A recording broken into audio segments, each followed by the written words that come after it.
দুই বন্ধু সজীব আর সাগর ছোটবেলা থেকে অবিচ্ছেদ্য।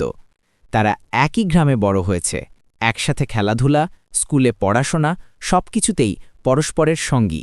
সময়ের সঙ্গে সঙ্গে তাদের বন্ধুত্ব আরও গভীর হয়। একদিন হঠাৎ গ্রামের পাশে বড় একটি নদীতে প্রচণ্ড বন্যা দেখা দিল। গ্রামের অনেক ঘরবাড়ি পানিতে ডুবে গেল, মানুষজন আতঙ্কে পড়ে গেল। সাগরের পরিবার পানির স্রোতে আটকা পড়ে গেল। সজীব কোনো দ্বিধা না করে বন্ধুকে সাহায্য করতে ঝাঁপিয়ে পড়ল। প্রবল স্রোতের মধ্যে দিয়ে তারা নৌকা নিয়ে তার পরিবারকে উদ্ধার করতে বের হল।